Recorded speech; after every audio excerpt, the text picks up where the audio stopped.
Hello नमस्कार, आपका स्वागत है मेरे यूट्यूब चैनल में। आज हम फिर से कक्षा 8 का पाठ 3 संश्लेषित रेशे और प्लास्टिक का भाग सी पढ़ेंगे, जो कि है पॉलिस्टर एवं एक्रिलिक। इससे पहले हम नायलॉन और रेयॉन पढ़ चुके हैं, तो वीडियो देखने से पहले आप सब्सक्राइब करना न भूलें। तो चलिए शुरू करते हैं। पॉलिस्टर एक अन्य संश्लेषित रेशा है। जो संश्लेषित रेशे हमने पहले नायलॉन और रेयॉन पढ़े हैं, उनमें से पॉलिस्टर जो है वो भी एक संश्लेषित रेशा है। इस रेशे से बने कपड़े, देखिए संश्लेषित रेशे हमने पढ़े हैं, जो मानव निर्मित रेशे हैं, जो मनुष्य ने बनाए हैं, वो रेशे संश्लेषित रेशे कहलाते हैं।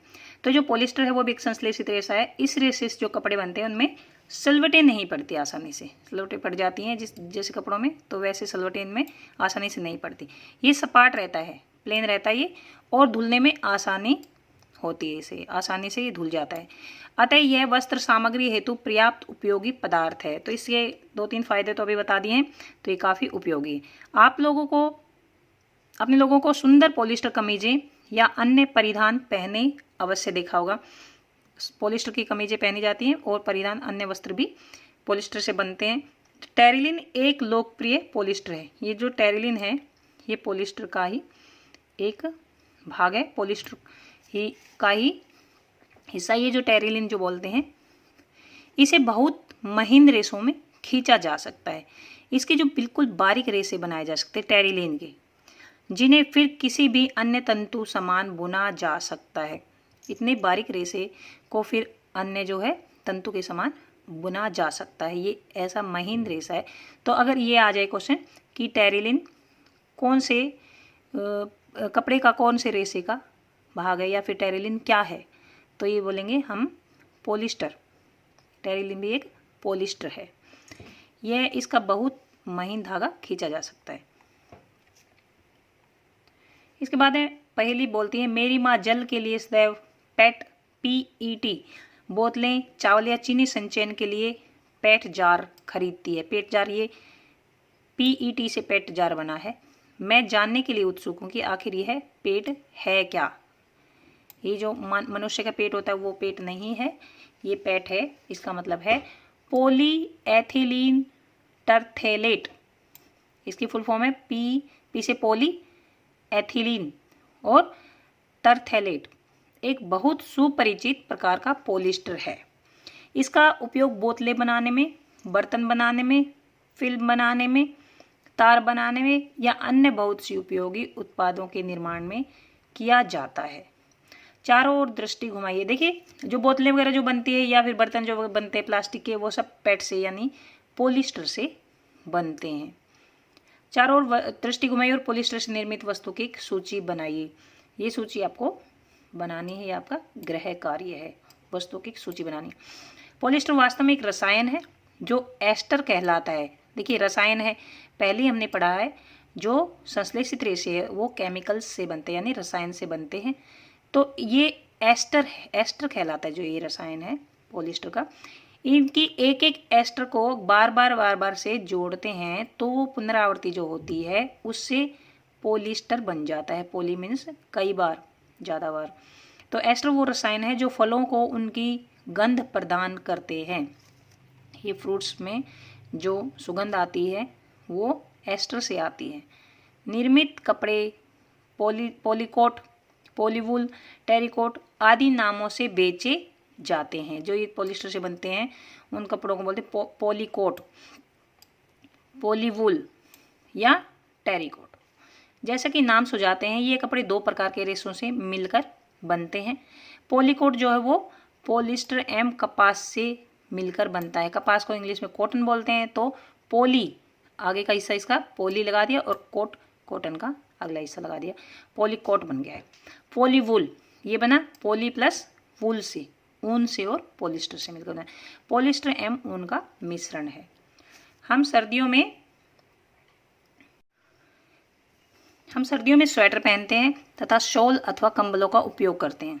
जो स्वेटर और शॉल या कंबल का उपयोग करते हैं हम, इनमें से बहुत से प्राकृतिक ऊन से निर्मित नहीं होते हैं, यद्यपि वे ऊन के सदृश दिखाई देते हैं। इसका अर्थ ये है, ये जो शॉल स्वेटर हैं वो ऐसा लगता है जैसे ऊन से बने हो, प्राकृतिक ऊन से बने हो, लेकिन वो ऐसा नहीं है। वो उनके जैसे दिखते हैं, लेकिन वो अन्य प्रकार के रेसे से बनते हैं। वह रेसा क्या है? एक्रिलिक। और जो ये रेसा एक्रिलिक है, ये संश्लेषित रेसा यानी मानव निर्मित रेसा, ये रसायन से बना है, ये प्राकृतिक नहीं है।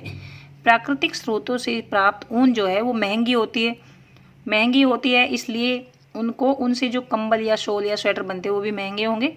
तो इसीलिए हमने पहले भी पढ़ा था कि जो प्राकृतिक रेसे हैं वो महंगे होते हैं, इसीलिए संश्लेषित रेसों का निर्माण किया गया।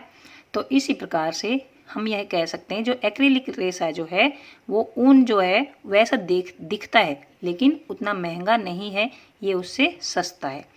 तो ये विविध रंगों में भी उपलब्ध होता है। संश्लेषित रेसे अधिक टिकाऊ और पहुंच के भीतर होते हैं। जो संश्लेषित रेसे हैं वो टिकाऊ भी होते हैं, काफ़ी दिनों तक चलते हैं, घिसते नहीं हैं, और ये पहुंच के भीतर मतलब सस्ते होते हैं। ये जो प्राकृतिक होते हैं उनसे सस्ते होते हैं, जिससे ये प्राकृतिक रेसों की अपेक्षा अधिक लोकप्रिय हैं, इसलिए ज़्यादातर ये खरीदे जाते हैं। आप पूर्व में प्राकृतिक रेसों को जलाने का क्रियाकलाप कर चुके हो। जब हम इसको जलाते हैं प्राकृतिक रेसों को तो इसमें एक अलग सी स्मेल आती है, लेकिन यदि आप संश्लेषित रेसों को जलाने का प्रयास करें तो आप पाएंगे कि इनका व्यवहार प्राकृतिक रेसों से भिन्न होता है। ये जो है प्राकृतिक रेसों से अलग दिखते हैं, जब इनको जलाते तब अलग से लगते हैं। ये क्या होता है, आप यह भी पाएंगे संश्लेषित रेसों को जब गर्म करते हैं तो ये पिघल जाते हैं, ये प्लास्टिक की तरह से पिघल जाते हैं, जबकि जो प्राकृतिक रेसे थे उनमें ऐसा नहीं था। यह वास्तव में संश्लेषित रेसों का एक हानिकारक गुण है। यह एक हानिकारक गुण है। जब अब मान लो कोई पूछे कि संश्लेषित रेसों का एक हानिकारक गुण बताइए, तो ये लिख सकते हैं कि जब उनको गर्म करते हैं तो पिघल जाते हैं, क्योंकि यदि वस्त्रों में आग लग जाती है तो वे पिघलते हैं, वस्त्र पिघलते हैं और हमारे शरीर पे चिपक सकते हैं, तो ये आपदाजनक हो सकता है। कपड़ा जब पिघलता है तो व्यक्ति के शरीर से चिपक जाता है। अतः हमें प्रयोगशाला अथवा रसोई घर में कार्य करते समय संश्लेषित वस्त्र नहीं पहनने चाहिए, यानी प्राकृतिक वस्त्र पहनने चाहिए, क्योंकि संश्लेषित रेसे पिघलकर हमारे शरीर पे चिपक जाएंगे और हानिकारक होंगे। अब मैं समझी कि मेरी माँ रसोई घर में काम करते समय पॉलिस्टर से बने वस्त्र क्यों नहीं पहनती। सभी संश्लेषित रेसे पेट्रोलियम मूल के कच्चे माल जो पेट्रो रसायन कहलाते हैं से विविध प्रक्रमों द्वारा तैयार किए जाते हैं। जो सभी संश्लेषित रेसे हैं वो कैसे तैयार किए जाते हैं, देखिए, पेट्रोलियम मूल के कच्चे माल। ये पेट्रोलियम जो है उससे एक कच्चा माल मिलता है जो पेट्रो रसायन कहलाए जाते हैं। इनसे विविध प्रक्रिया द्वारा ये संश्लेषित रेसे बनाए जाते हैं। तो अब आ गया है संश्लेषित रेसों के गुणधर्म।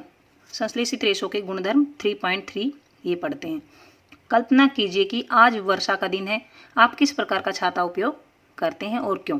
संश्लेषित रेसे अद्वितीय गुणधर्मों वाले, इनमें अलग से ही गुण होते हैं, बिल्कुल डिफरेंट, जो इन्हें परिधान सामग्री हेतु लोकप्रिय बनाते हैं, जिनके कारण ये लोकप्रिय हुए हैं। देखो क्या क्या गुण है।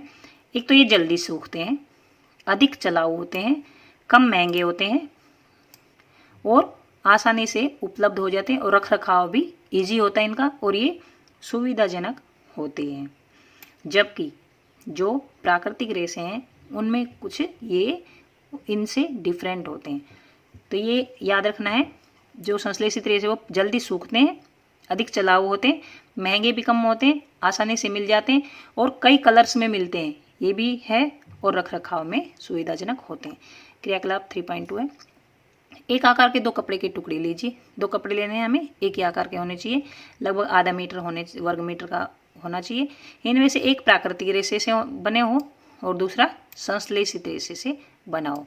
इन टुकड़ों के चयन हेतु अपने माता पिता की मदद ले सकते हैं। टुकड़ों को अलग अलग बीकरों में या मगों में भिगोना है, जिसमें बराबर मात्रा में पानी भरा होना चाहिए। 5 मिनट बाद दोनों को निकालेंगे पानी में से, दोनों टुकड़ों को, और धूप में फैला देंगे। तो प्रत्येक पात्र में शेष रहे जल के आयतन की परस्पर तुलना कीजिए। तो हम देखेंगे जो प्राकृतिक रेसा है उसने पानी ज़्यादा सोख लिया है, संश्लेषित रेसा है उसने पानी कम सोखा है, और वो संश्लेषित रेसा जल्दी सूख जाता है, प्राकृतिक रेसा जल्दी सूखता नहीं है। तो क्या संश्लेषित रेसे प्राकृतिक रेसों की अपेक्षा कम जल सोखते हैं? हाँ, ये भी मैंने बताया है। और ये जब वो कम जल सोखते हैं तो उसको सूखने में भी कम समय लगता है। धूप में जब सुखाते हैं तो कम समय लगता है, क्योंकि जब उसने जल इतना सोखा नहीं तो वो आसानी से सूख भी जाते हैं। यह क्रियाकलाप आपको संश्लेषित कपड़ों के गुणधर्मों के बारे में क्या बतलाता है? यह बतलाता है कि ये जो संश्लेषित रेशे ये कम पानी सोखते हैं और जल्दी से सूख जाते हैं, और इससे हमें सर्दियों में या फिर हमें कपड़े धोने के बाद जल्दी सूखने में उसको डिफ़िकल्टी महसूस नहीं होती, जल्दी सुखाने में। अपने माता पिता से इन कपड़ों के प्राकृतिक रेशों की तुलना में चिरस्थायित्व मतलब टिकाऊपन, मूल्य और रखरखाव के विषय में जानकारी प्राप्त कीजिए। ये क्या है, ज़्यादा टिकाऊ होते हैं और सस्ते होते हैं, और ये रखरखाव में इनमें रखरखाव रखने में ईजी होता है। तो यहाँ तक हम यहीं तक आज पढ़ेंगे। अगला जो है टॉपिक है वो प्लास्टिक, वो हम नेक्स्ट वीडियो में पढ़ेंगे। तब तक आप मेरी वीडियो को सब्सक्राइब जरूर करना। तब तक नमस्कार, थैंक यू।